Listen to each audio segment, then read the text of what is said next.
നമസ്കാരം. ഇന്നത്തെ stock market വിശകലനത്തിലേക്ക് ഏവർക്കും സ്വാഗതം. റിസർവ് ബാങ്ക് ഓഫ് ഇന്ത്യയുടെ നിർണായകമായ പണവായ്പാ നയം ഇന്ന് പ്രഖ്യാപിച്ചു. വിപണി കാത്തിരുന്നതുപോലെ തന്നെ റിപ്പോ നിരക്കുകളിൽ മാറ്റമില്ല. ഇതിന് വിപണി ഇരുകൈയും നീട്ടി സ്വീകരിച്ചു എന്ന് വേണം പറയാൻ. സെൻസെക്സ് 266 പോയിന്റ് ഉയർന്ന് നേട്ടത്തിലാണ് ക്ലോസ് ചെയ്തത്. എന്നാൽ സാധാരണക്കാരെ സംബന്ധിച്ചിടത്തോളം ഏറ്റവും വലിയ വാർത്ത അതല്ല. ഓൺലൈൻ തട്ടിപ്പിനിരയാകുന്നവർക്ക് 25,000 രൂപ വരെ നഷ്ടപരിഹാരം നൽകാൻ RBI നിർദ്ദേശിച്ചിരിക്കുകയാണ്. കൂടാതെ MRFന്റെയും LICയുടെയും ഗംഭീര റിസൾട്ടുകൾ, റിലയൻസ് വെനസ്വേലയിൽ നിന്ന് എണ്ണ വാങ്ങുന്ന വാർത്ത, അമേരിക്കയുമായുള്ള വ്യാപാര കരാറിന് പിന്നാലെ $80 ബില്യൺ ബോയിംഗ് വിമാന കരാർ, അങ്ങനെ ഒട്ടനവധി വലിയ വാർത്തകളാണ് ഇന്ന് നമ്മൾ പരിശോധിക്കുന്നത്. വിഷയത്തിലേക്ക് കടക്കുന്നതിന് മുൻപ് ഒരു ചെറിയ കാര്യം. വിപണിയിൽ ദിവസേനയുള്ള പ്രധാനപ്പെട്ട അപ്ഡേറ്റുകൾ നിങ്ങളിലേക്ക് എത്തിക്കാൻ ഞങ്ങൾ ശ്രമിക്കുന്നുണ്ട്. അത് നിങ്ങൾക്ക് ലഭിക്കുന്നുണ്ടെന്ന് ഉറപ്പുവരുത്താൻ ഇപ്പോൾ തന്നെ ആ ലൈക്ക് ബട്ടൺ അമർത്തുക. അതുകൂടാതെ ചാനൽ സബ്സ്ക്രൈബ് ചെയ്യാനും മറക്കരുത്. അതുകൂടാതെ ഏറ്റവും പുതിയ അപ്ഡേറ്റുകൾ നമ്മുടെ ടെലഗ്രാം ചാനലിലും ഇടാറുണ്ട്. അതിന്റെ ലിങ്ക് താഴെ ഡിസ്ക്രിപ്ഷനിൽ കൊടുത്തിട്ടുണ്ട്. ഇനി നമുക്ക് പ്രധാന അപ്ഡേറ്റുകളിലേക്ക് കടക്കാം. ആദ്യം തന്നെ RBIയുടെ പണവായ്പാ നയം അഥവാ മോണിറ്ററി പോളിസി വിശദമായി നോക്കാം. ഗവർണർ മൽഹോത്ര പ്രഖ്യാപിച്ചത് പ്രകാരം റിപ്പോ നിരക്ക് 5.25% തന്നെ തുടരും. പണപ്പെരുപ്പം അഥവാ ഇൻഫ്ലേഷൻ നിയന്ത്രണ വിധേയമാണെന്നും 2025-26 വർഷത്തിൽ റീറ്റെയിൽ ഇൻഫ്ലേഷൻ വെറും 2.1% RBI കണക്കുകൂട്ടുന്നു.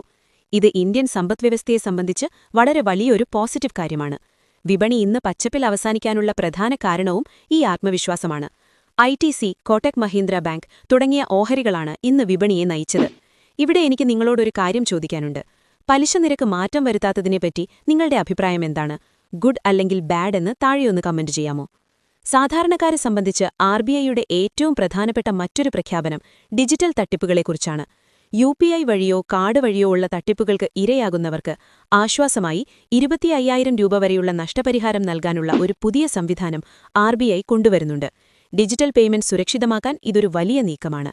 ഇനി കോർപ്പറേറ്റ് ഏർണിംഗ്സിലേക്ക് വരാം. ഓഹരി വിപണിയിലെ രാജാവായ MRF ഞെട്ടിക്കുന്ന പ്രകടനമാണ് കാഴ്ചവെച്ചത്. അവരുടെ ലാഭം ഇരട്ടിയിലധികമായി വർദ്ധിച്ച് 692 കോടി രൂപയിലെത്തി. റബ്ബർ വിലയിലെ മാറ്റങ്ങളും ടയർ ഡിമാൻഡും അവർക്ക് ഗുണമായി. ഓഹരി ഉടമകൾക്ക് ഡിവിഡൻഡും പ്രഖ്യാപിച്ചിട്ടുണ്ട്.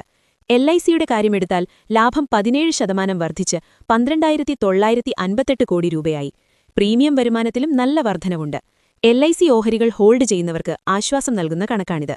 നൈക്കയുടെ ലാഭവും 2 മടങ്ങായി വർദ്ധിച്ചിട്ടുണ്ട്. അവരുടെ മാർജിൻ മെച്ചപ്പെട്ടത് ബിസിനസ് ശക്തമാകുന്നതിന്റെ ലക്ഷണമാണ്.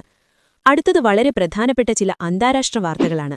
നമ്മൾ കഴിഞ്ഞ ദിവസം ചർച്ച ചെയ്തിരുന്നു, അമേരിക്കയുമായുള്ള വ്യാപാര കരാറിന്റെ ഭാഗമായി ഇന്ത്യ റഷ്യൻ എണ്ണ വാങ്ങുന്നത് നിർത്തുമെന്ന്. അതിനു പകരമായി ഇപ്പോൾ റിലയൻസ് ഇൻഡസ്ട്രീസ് വെനസ്വേലയിൽ നിന്ന് 2 ദശലക്ഷം ബാരൽ ക്രൂഡ് ഓയിൽ വാങ്ങാൻ കരാറിലായെന്ന് റോയിട്ടേഴ്സ് റിപ്പോർട്ട് ചെയ്യുന്നു. റഷ്യ പോയാൽ വെനസ്വേല. അംബാനിയുടെ ഈ തന്ത്രമെങ്ങനെയുണ്ട്? ഇതുമാത്രമല്ല, ഇന്ത്യയും ഗൾഫ് രാജ്യങ്ങളും തമ്മിലുള്ള സ്വതന്ത്ര വ്യാപാര കരാറിനും ചർച്ചകൾ നടക്കുകയാണ്. ഊർജ്ജ സുരക്ഷ ഉറപ്പാക്കാൻ ഇന്ത്യ പല വഴികൾ നോക്കുകയാണ്. മറ്റൊരു വമ്പൻ വാർത്ത, ഇന്ത്യ ഏകദേശം $80 ബില്യൺ വിമാനങ്ങൾ അമേരിക്കൻ കമ്പനിയായ ബോയിങ്ങിൽ നിന്ന് വാങ്ങാൻ തയ്യാറെടുക്കുന്നു എന്നതാണ്. അമേരിക്കയുമായുള്ള വ്യാപാരബന്ധം മെച്ചപ്പെടുത്തുന്നതിന്റെ ഭാഗമാണിത്. ഹിന്ദുസ്ഥാൻ കോപ്പർ ഓഹരിയുള്ളവർ ശ്രദ്ധിക്കുക. കമ്പനി ഇനി ചെമ്പ് മാത്രമല്ല, ക്രിട്ടിക്കൽ മിനറൽസ് അഥവാ നിർണായക ധാതുക്കളുടെ ഖനനത്തിലേക്കും കടക്കുകയാണ്. ഗ്രീൻ എനർജിക്ക് ഇത് അത്യാവശ്യമാണ്. ഓഹരിക്ക് ഇതൊരു പോസിറ്റീവ് ട്രിഗറാണ്. ട്രേഡേഴ്സിന് സെബിയുടെ വക ഒരു ചെറിയ പണി വരുന്നുണ്ട്. എക്സ്പയറി ദിവസങ്ങളിൽ അഥവാ എക്സ്പയറി ഡേയിൽ സിംഗിൾ സ്റ്റോക്ക് ഡെറിവേറ്റീവ്സിന് ഇനി മുതൽ കലണ്ടർ സ്പ്രെഡ് മാർജിൻ ബെനിഫിറ്റ് ലഭിക്കില്ല. ഇത് ഓപ്ഷൻ ട്രേഡേഴ്സിന്റെ മാർജിൻ ചിലവ് വർദ്ധിപ്പിച്ചേക്കാം. അവസാനമായി IPO വിപണി വീണ്ടും ഉണരുകയാണ്. അടുത്ത ആഴ്ച ഫ്രാക്ടൽ അനലിറ്റിക്സ്, ഫിനാൻസ് തുടങ്ങിയ കമ്പനികളുടെ IPOകൾ വരുന്നുണ്ട്. 4 പുതിയ ലിസ്റ്റിംഗുകളും അടുത്ത ആഴ്ചയുണ്ടാകും. പ്രധാന IPOകൾ വരുമ്പോൾ അവയെക്കുറിച്ച് ഡീറ്റെയിലായി നമ്മൾ വീഡിയോ ചെയ്യാറുണ്ട്. ഇന്നലെ ചെയ്ത ഫ്രാക്ടൽ അനലിറ്റിക്സിന്റെ വീഡിയോ കാണാത്തവർ ചെക്ക് ചെയ്യാവുന്നതാണ്. ചുരുക്കത്തിൽ RBIയുടെ പോളിസിയും കമ്പനികളുടെ മികച്ച റിസൾട്ടുകളും വിപണിക്ക് കരുത്തു പകരുന്നുണ്ട്. ആഗോള എണ്ണ വിപണിയിലെ മാറ്റങ്ങളും സെബിയുടെ പുതിയ നിയമങ്ങളും ശ്രദ്ധിക്കണം. ഈ വിവരങ്ങൾ നിങ്ങൾക്ക് ഉപകാരപ്രദമായെങ്കിൽ വീഡിയോ ലൈക്ക് ചെയ്യാനും ഷെയർ ചെയ്യാനും മറക്കരുത്. നന്ദി, നമസ്കാരം.